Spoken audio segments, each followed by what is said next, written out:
पहले अपने मुझे याद है अपने गुरु जी स्वर्गीय जनेश्वर मिश्रा जी का लखनऊ में युवाओं का एक कार्यक्रम हो रहा था और उन्होंने हमसे, आप शायद थे, एक सीधा सा सवाल पूछा था। मुझे बहुत खुशी है कि इतने सारे नौजवान समाजवादी पार्टी के झंडे के पीछे खड़े हैं, लेकिन मुझे एक बात समझ में नहीं आ रहा है कि इसमें कोई लड़कियों की भागीदारी क्यों नहीं है। क्या तुम्हारा चरित्र इतना नीचे गिर गया है कि कोई अपने घर की बेटी बहन को तुम्हारे सभा में या तुम्हारे साथ आने की इजाजत नहीं देना चाहता है? बहुत बड़ी सवाल थी। हम ताली बजाए और भूल गए। मुझे नहीं लगता है कि हम लोगों में से किसी ने कोशिश करी उसके बाद कि 4 घरों में जाए और अपने आचरण की बात करें और किसी को लेकर आए। बहुत सारी बातें भाषणों में बहुत अच्छी लगती है, उपन्यासों में बहुत अच्छी लगती है, सिनेमा के पर्दों पर बहुत अच्छी लगती है, हम तालियां भी बजाते हैं और आंसू भी गिराते हैं। लेकिन जब घर आते हैं, सभा से बाहर जाते हैं, जब किताब का अंतिम अध्याय समाप्त होता है, तो हम उसको अपने आचरण में लाने लगते हैं।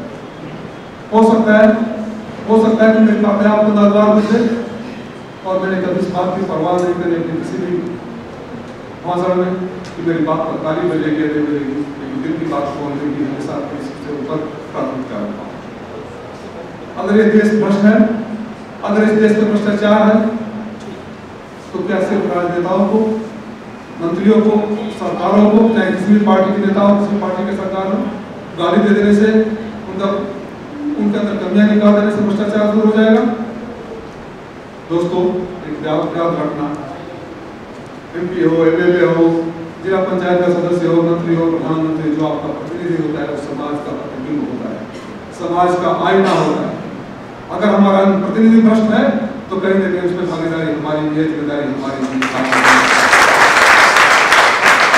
आप जहां से भी मतदाता रहे हो, चुनाव आता है, 15, 20, 25, 30 लोग खड़े होते हैं। मैं समाजवादी पार्टी की बात नहीं कर रहा हूँ, मैं स्पष्ट करता हूँ, मैं अपनी पार्टी की बात नहीं कर रहा हूँ। ये विषय ऐसा नहीं कि उसको पार्टी की सीमाओं के अंदर बांधा जाए।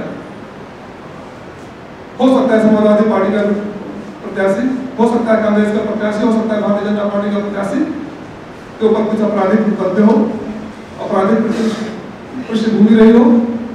क्या वो 25, 30, 40 लोगों में से एक भी निर्दलीय नाम नहीं था जिसके ऊपर कोई आपराधिक मुकदमा नहीं था? तो फिर आपने उसको वोट देकर क्यों नहीं आए?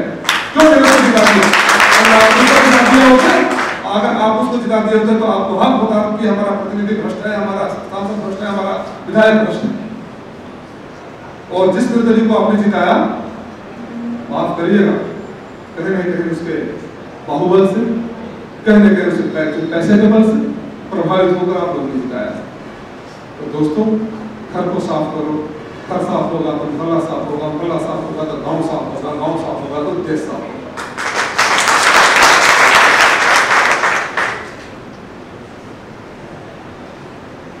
नौजवानों की भूमिका की बात आती है और लोकतंत्र की बात, कितना अजीब मजाक है। हम तलाश रहे हैं नौजवानों की भूमिका मजबूत और भ्रष्टाचार मुक्त लोकतंत्र। लोकतंत्र की पहली पाठशाला छात्र संघ के ऊपर बैन लगा दिया गया। कारण क्या दिया गया? छात्र संघ के नेता बदमाश होते हैं, गुंडे हो जाते हैं, आपराधिक हो जाते हैं, अपराध में संलिप्त हो जाते हैं। इससे बड़ा मजाक हो सकता है कुछ और? जितने बड़े गुंडे, बदमाश, आपराधिक पृष्ठभूमि है वो तो जीत कर MP, MLA, मिनिस्टर बन गए। अगर रोक लगाना है तो वहां रोक लगाओ, वहां रोक लगाओ तो फिर किसे रोक लगाओ, पानी तुमको तो लाइसेंस मिल गया, तुम्हारे ऊपर 25 मुकदमे हो, हम जब तक 4 सीट नहीं होंगे इस्तीफा नहीं देंगे, हमें जब तक सजा नहीं मिल जाएगी हम चुनाव लड़ते रहेंगे। लेकिन कहीं छात्र चुनाव जीतकर इतने राजनीतिक रूप से मैच्योर न हो जाए तो उसे सवाल जवाब करने लगे आपसे, इस साजिश के तहत आपने छात्र संघ का पाबंदी लगाया। क्योंकि जब छात्र संघ होगा तो छात्रों में जागरूकता है, पार्टी कोई भी हो, सरकार कोई भी हो, उसको लगने लगेगा कि गलत क्या है, सही क्या है, तो वो आपसे सवाल करेगा, आदरणीय सांसद जी, आदरणीय मंत्री जी, आदरणीय विधायक जी, ये ऐसा क्यों हो रहा है, कैसे हो रहा है। इस साजिश के तहत मेरा मानना है कि साजिश के तहत इस भय से कि कोई उनसे उनके कुकर्मों पर उंगली न उठाए, कोई उनसे सवाल न पूछे, छात्र संघों के ऊपर बैन लगा दिया। आप हाई स्कूल, इंटरमीडिएट का स्कूल और कॉलेज बंद कर दें, बोले अब सीधे PhD पैदा होंगे जी, अब हाई स्कूल इंटर डिग्री का कोई काम नहीं है, अब सीधे सांसद पैदा होंगे, संसदीय विधायक पैदा होंगे, बेसिक स्कूलिंग बंद हो जाएगी। ये बहुत बड़ा बदलाव है दोस्तों। अगर यार भ्रष्टाचार लोकतंत्र के जरिए, मैं मानता हूँ, लेकिन मैं यहाँ सफाई देने नहीं आया कि राजनेता भ्रष्टाचार के लिए जिम्मेदार नहीं है। जरूर हमारी जिम्मेदारी, राजनेताओं की जिम्मेदारी, विशेष रूप से चुने हुए प्रतिनिधियों की जिम्मेदारी, वो बच नहीं सकते, क्योंकि उनको समाज निर्माण के लिए भेजा गया था, स्वयं निर्माण के लिए भेजा गया था। लेकिन वो इसलिए सफल हो जाते हैं कि आप नौजवान, मैं अपनी बात को सिर्फ नौजवानों तक सीमित रखना चाहता हूँ, क्योंकि नौजवानों के बीच में वो सही मौका फिर बात में मिले ना मिले, मैं जो भी समय मिलेगा तभी मैं आयोजकों से श्रद्धापूर्वक विनती करूंगा कि आप लोग तो यहाँ हो, इस गोष्ठी में उस गोष्ठी में मिलने का, बातचीत करने का मौका मिल जाएगा। फिर मुझे जाए कोई बुलाएगा नहीं बुलाएगा, इतनी परेशानी सहने के बाद, या कोई बुलाएगा नहीं बुलाएगा, जितना ही मौका मिले मुझे बोले दीजिए, आप इजाजत हो तो मैं करूँगा। जब आप ग्लैमर को देखते हो, पॉलिटिक्स के ग्लैमर को देखते हो, नेताजी और मंत्री जी के आगे पीछे गाड़ियों के ग्लैमर को देखते हो, तो कहीं न कहीं आपकी मानसिकता ये हो जाती है कि हम इनके पीछे लग ले, साथ चलकर आगे बढ़े। ये आपका दोष नहीं है। हम लोग को साइकोलॉजी में पाया जाता है effect of heredity and environment on growth of personality. उसमें इंटरनल एनवायरनमेंट और एक्सटर्नल एनवायरनमेंट पाया जाता था। इंटरनल मार्केट गर्भ में होता है, एक्सटर्नल बच्चा बाहर आता है। आदमी के व्यक्तित्व पर जिस तरह वातावरण और हेरिडिटी का असर पड़ता है, उस पर एक शोध मैंने पढ़ा था। हेरिडिटी हमारे हाथ में नहीं, चीज हमारे हाथ में नहीं है, वातावरण में बात कर रहा हूँ। पैदा होते ही भ्रष्टाचार अस्पताल से शुरू हो जाता है। डॉक्टर हो, नर्स हो, पहला भ्रष्टाचार का पाठ बच्चा को पता भी नहीं है, शुरू हो गया उसकी जिंदगी का भ्रष्टाचार का अध्याय शुरू हो गया। थोड़ा सा बड़ा होगा, अच्छे से अच्छे स्कूल में दाखिले के लिए या तो पैसे का इंतजाम करो या तो सिफारिश का इंतजाम करो। बच्चा वो देखता है, उसके मन मस्तिष्क पर उसका असर पड़ता है, आगे बढ़ता है, कॉलेज में दाखिले के लिए डोनेशन के लिए, फिर नौकरी के लिए। आप बैठ के जहाँ भ्रष्टाचार, भ्रष्ट नेताओं को गाली देते रहो। आप किसी नेता मंत्री के पास जाओ, BA BSc MA की डिग्री लेने के बाद, अगर वो सिफारिश कर दे, बातें बहुत कड़वी लगी, अगर वो नेताजी मंत्री जी सिफारिश कर दे, आपका आउट ऑफ टर्न तो इंटरव्यू हो गया, नौकरी लग गई, एडमिशन हो गया, तो नेताजी महान हो गए। नहीं तो भ्रष्टाचार के खिलाफ पुलिस गाली तो दे ही रहे थे, नेता तो भ्रष्ट होते ही है। ऐसे काम नहीं चले, ऐसे काम नहीं चले। नौजवानों, जब भी आपने ठान लिया है, कोई इतिहास का ऐसा अध्याय नहीं होगा, कोई ऐसी क्रांति नहीं होगी, कोई ऐसा परिवर्तन नहीं होगा जो आपके सक्रिय साझेदारी के बगैर अपने अंतिम शिखर पर पहुंची।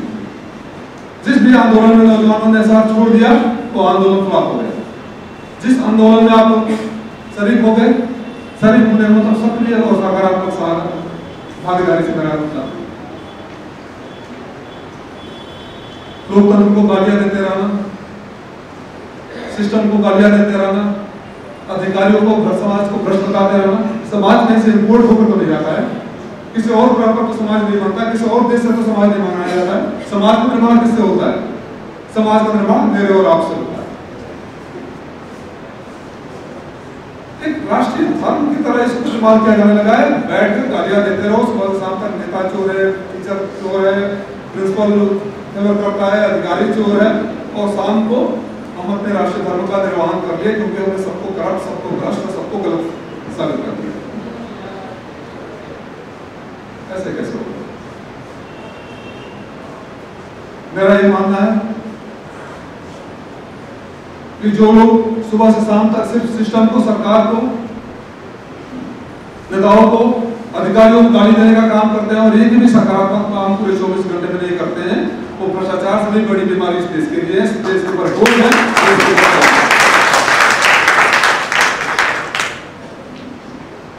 और भ्रष्टाचार सिर्फ नेताओं से ही होता है।